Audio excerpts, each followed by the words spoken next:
What is going on? Welcome back. I hope you guys, as always, are having an awesome day right now. Before I get started on this video, guys, please subscribe if you haven't already done that. We're on the road to 33,000 subscribers. I'm super excited. I would love you guys to join me on this journey, so hit subscribe right now and join the fam. And also, guys, can follow me on all my social media. Links are in the description. I have Facebook, Twitter, Instagram, and Snapchat, so you can follow me in all of those. And I am coming back at you guys with a highly requested video. A lot of you guys have been asking me to do a story on this this doll Annabelle, which I'm pretty sure we have all heard about Annabelle. A lot of you guys have been asking me to do a story on her, and I've been kind of pushing it away a little bit, putting it to the side, just to kind of like build up the excitement more. But a lot of you guys have highly requested this. But before I start, guys, we have to jump right over to Paranormal America.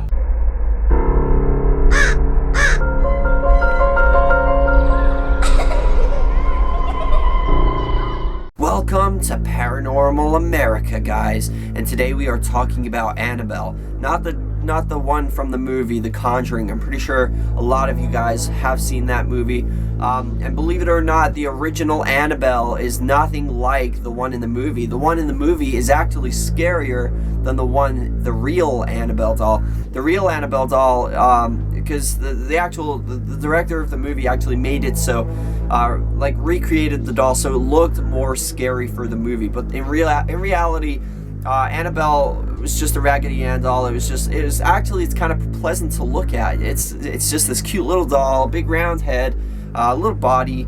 It's actually kind of cute, and it's just a stuffed toy. Nothing scary about it at all.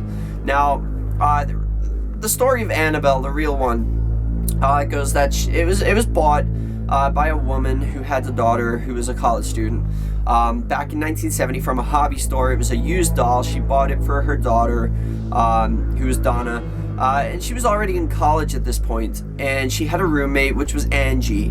Now, I don't know why, I don't know. I mean, I don't understand why you would get a doll like that.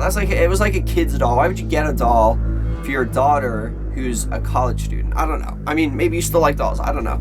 But it does look like a child's doll. That's what's kind of weird to me, how she was in college. It would have made more sense if the girl was a child still. I mean, it's not like she was even a haunted doll collector, because that would have made more sense. Like, if you were a collector of haunted dolls, then that would make more sense in getting this doll. But she didn't know. She just thought it was a doll. She didn't even get it. Her mom got it for her. And this was back in 1970. So they got it. They were sharing this, Donna and Angie were sharing this apartment together, I guess, or this dorm room. I don't know where they lived. But apparently there was nothing strange about this doll. They had it for a while, until it gradually started to make, suspicious, movements. It gradually started to get worse, the activity from this doll. It literally started by moving position. It would kind of just be they would leave it on the bed, and then it would, by the time they'd come home, it would be turned a little bit, or facing left, facing right. And then it gradually got worse to the point it was leaving the room. They would come home to find it. It was left on the bed, but then they would come home to find it on the couch, and they thought it was really strange, but they didn't believe in this kind of stuff until things got a lot worse. And then eventually, there was a friend of theirs who was called Lou. He did not like this doll. He hated it. He felt an evil presence coming from this doll. He was telling them, "I do not like this doll." But they were like, it's just a doll. But they had to admit that it was pretty strange. Then they were finding notes around the house, on some kind of paper, and it was saying "Help me, help Lou." And Lou's the guy who didn't like this doll. There was other things happening, it was getting found in other places. There was these notes getting left around, and it just triggers started to go off. They were really starting to get signs at this point.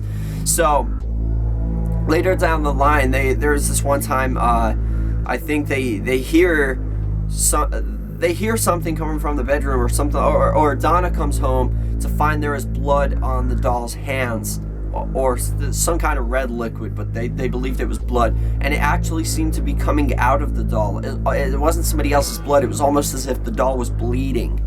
So that's pretty creepy, and that is something that you cannot explain. Even if it was paranormal, like, how does a doll filled with stuffing bleed? How does that happen? But it's very crazy to imagine. Then obviously this Lou didn't really like this, so they started to get like a medium to come along. The medium said that the house that they live in was actually, it's built on a field where one time there was a little girl who was 7 years old named Annabelle Higgins. She died and her body was found on this field, and they believe, the medium believes that the spirit of this little girl actually latched onto this doll because she felt that Donna and Angie were actually very trustworthy. But then the medium was like, I think you guys should just let her live with you. She's not gonna harm you. She just feels like you're trustworthy. But then apparently all hell breaks loose. Now this is when Lou, who's the guy, he starts having nightmares about this doll. He had nightmares about the doll climbing up his leg, holding him down with its stuffed hands around his throat, choking him. He couldn't breathe. He was waking up with really bad headaches, panic attacks, couldn't breathe, felt as though there was no blood going to his head, like he was being choked out while he slept. And he was like, this is not normal. This is time for this doll to go. He did not like this doll. He was worried about his friends with this doll. And so they eventually must have just gave it away because it's now in a museum in Monroe, Connecticut. So that's the story. Apparently it is locked in a glass box. Now it's safe in the box because like it can't move, and it's literally trapped in this box. It's on display. You can actually go see it in this museum, but it can't move. And the story goes though that the spirit is still latched onto this doll, but it's trapped in the box. So the doll is waiting for somebody to open that box to let the spirit free again. So I don't know, I don't really understand. I never really looked into the Annabelle story. I literally just done some research on it today to find out the real story. I've heard about it, but I've never like really knew the story.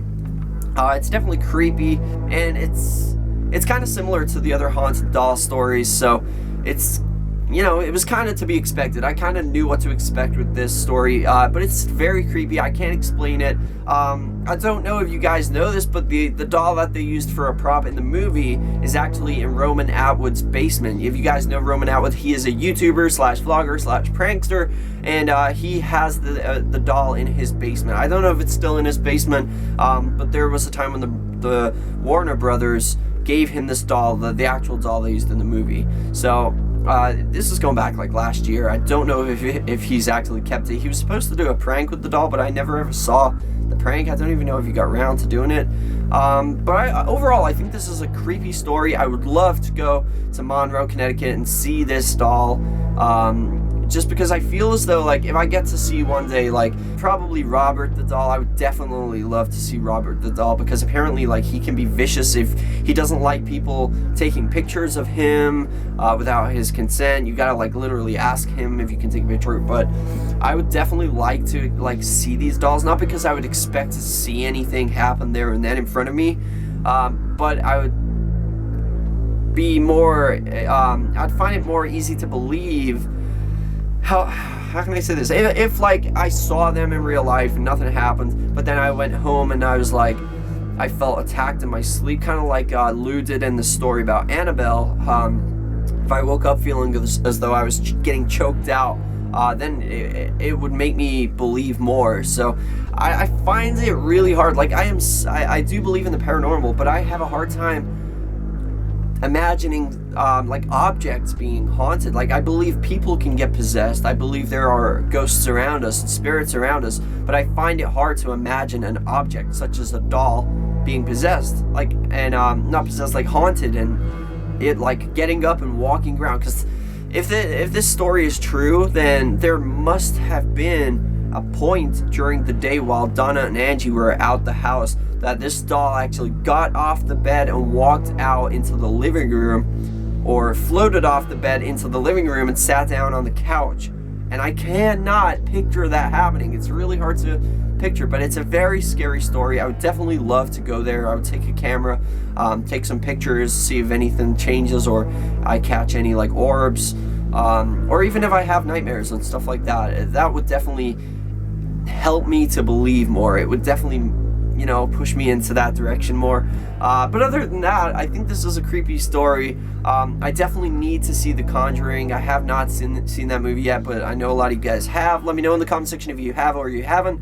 And what did you guys think of it? Let me know in the comment section. That is question of the day. Also, question of the day is, what do you think about the Annabelle doll? Do you believe it's really haunted, or do you believe, you know, this is just an urban legend, a story? I don't know. What do you guys believe? Let me know in the comment section. Magic 8 Ball, is the Annabelle doll really haunted? My reply is yes. Apparently it is. So there you go, guys. Also, you guys know I have started this thing called Random Fact of the Day, where I like to poison your heads with powerful knowledge at the end of every video so that y'all don't have to go to school anymore. And today's Random Fact of the Day is non-dairy creamer is actually flammable. So don't go having any of that non-dairy creamer and then light a cigarette, because you're gonna spontaneously combust, and that won't be cool, because I will never get to see you guys again. But yeah, I don't know if that's true or not. I think it is, because like I remember like seeing something with like a flammable, you know, one of those flammable signs. I'm pretty sure it was that non-dairy creamer, but it's insane. But I don't know if it's safe to like literally. Don't smoke cigarettes anyway, though, because you're gonna die. Don't smoke cigarettes. It's bad for your lungs. But yeah, there's your random fact of the day, guys. Thank you guys so much for watching. I hope you guys enjoyed this video. I'm glad I finally got around to doing it. I really enjoyed researching the story. It was pretty interesting. Thank you guys so much, and hit that like button. Let's see if we can go for 3 whole likes on this video. And I will see you guys in the next video. Remember the most important thing, guys: chase your dreams.